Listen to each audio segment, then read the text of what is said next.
A graça e a paz do nosso Senhor e Salvador Jesus Cristo a todos os irmãos. E dando sequência aos nossos devocionais diários, onde estamos lendo o livro de Atos dos Apóstolos, daremos sequência hoje no capítulo 16, onde estamos lendo vamos ler hoje dos versículos 25 a 34, uma importante e revigorante passagem da santa e poderosa palavra de Deus. Peço aos irmãos que estejam com a sua Bíblia na mão, para que juntos possamos ler, e também posterior os irmãos possam meditar e fazer suas consultas, amém?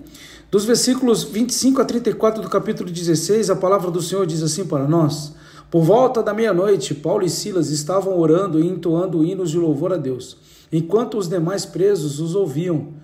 De repente, aconteceu um terremoto tão violento que os alicerces da prisão foram abalados. No mesmo momento, todas as portas se abriram e as correntes que prendiam a todos se soltaram. O carcereiro despertou do sono e, vendo abertas as portas do cárcere, desembainhou sua espada a fim de se matar, pois concluíra que os presos todos houvessem escapado. No entanto, Paulo gritou: Não te faças isto!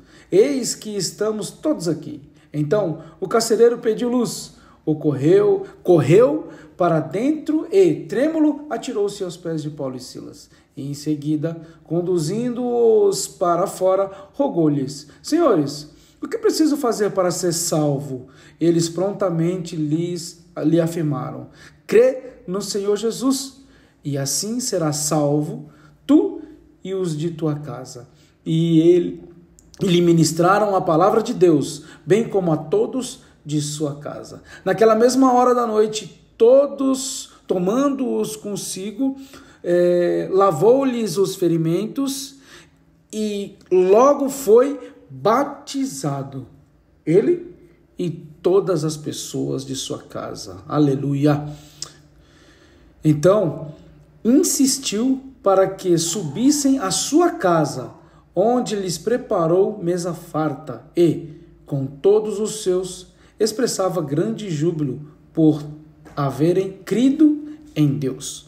Com base nessa palavra, nós vamos meditar com o tema libertação, que gera conversão, que gera adoração e salvação. Vemos nesta passagem uma situação tanto inusitada e muito pouco provável de acontecer. Homens que foram julgados, que foram espancados em praça pública, mesmo então estando presos e algemados, acorrentados de forma injusta e cruel, eles não usam de suas palavras para tentar se defender ou para fazer qualquer tipo de defesa ali, né? Ou motim entre os presos. Não, porque a justiça do homem já havia decidido. Então, o que eles fazem no cárcere é usar o que eles têm de mais poderoso, que é a fé, e também despertar a fé de quem havia perdido esta fé. E não usam de forma alguma a sua ira, a ira da injustiça, que há na nossa natureza. Eles usam da fé. Trata-se de Paulo e Silas, não estamos falando de qualquer homem. Esses que seguiam a missão de pregar a palavra aos gregos e gentios espalhados pelo mundo. E mais uma vez, o tal do sistema democrático confronta o propósito do sistema, não do sistema, mas do propósito teocrático. E novamente, o cruel sistema democrático perde para o propósito poderoso da justiça de Deus. Vimos que na passagem anterior que o sistema tem influências de interesses e não de justiça, visão de opiniões de tribos e não de preceitos de reino ou de igualdade verdadeira.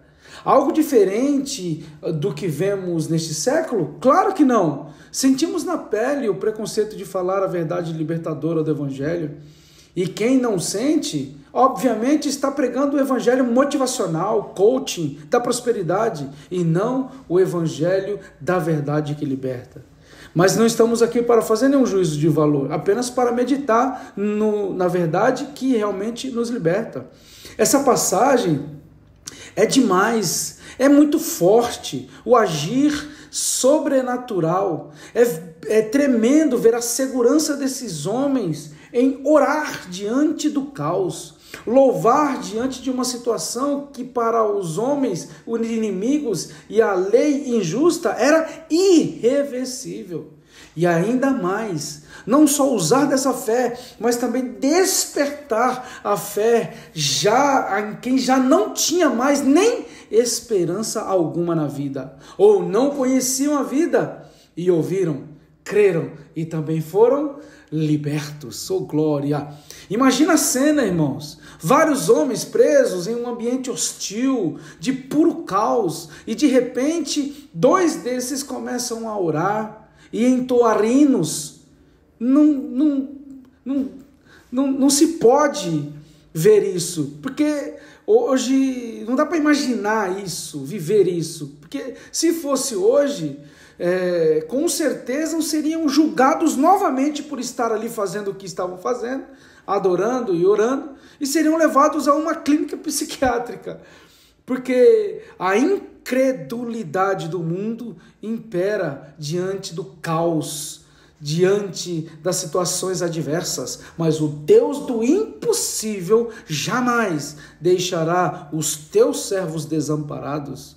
Mas não, irmãos, estes homens são apenas 2 ferramentas de um poder desconhecido por muitos, o poder sobrenatural do Senhor dos Exércitos. E quem está alistado nesse exército não treme para qualquer outro, e não importa as circunstâncias, porque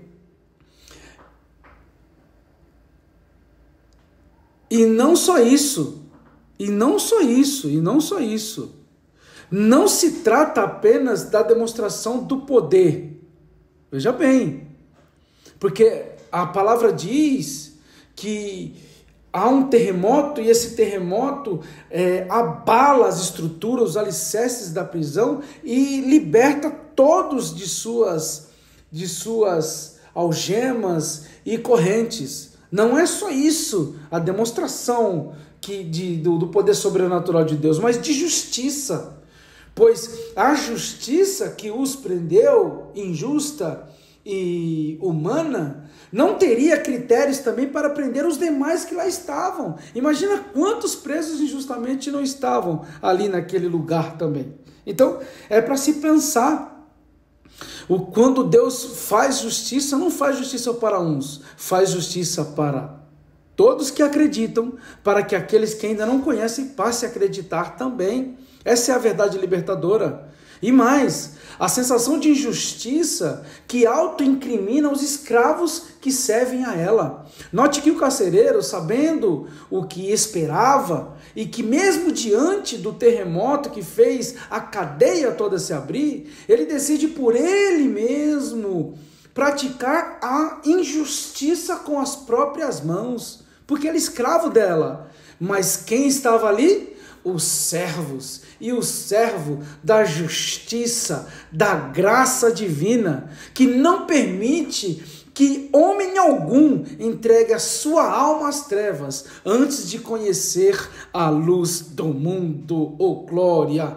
E o que esse homem fica, irmãos? Totalmente curioso, sedento, atemorizado. Que poder é esse? E eles se jogam aos pés desses homens, que não são eles, mas estão neles o poder sobrenatural de Deus. E ele faz essa pergunta: o que é preciso fazer? E eles simplesmente dizem: crê no Senhor Jesus, e não somente tu, mas também a tua casa serão salvos. Aleluia! Que testemunho, que glória, que demonstração de poder, de graça, de amor, de justiça, de bondade, de longanimidade de Deus aqui, meus irmãos, nessa passagem. E aí, depois de tudo isso, a luz do mundo é acesa no coração e na vida destes, que antes eram escravos e que agora são libertos. Eles se convertem, eles se batizam e agora falam da verdade que os liberta e entoam hinos ao único que é digno de toda honra, digno de toda a glória, todo louvor, toda adoração, toda reverência, toda fidelidade, toda obediência, e não só hoje, mas para todo sempre, o nosso Senhor e Salvador, Jesus Cristo. Receba essa palavra no seu coração, irmãos, e assim como esse carcereiro de Filipos, que como nós recebemos pelo poder da graça, da misericórdia, da graça de Deus, que nos libertou das nossas prisões, que eram os pecados do mundo, nós possamos seguir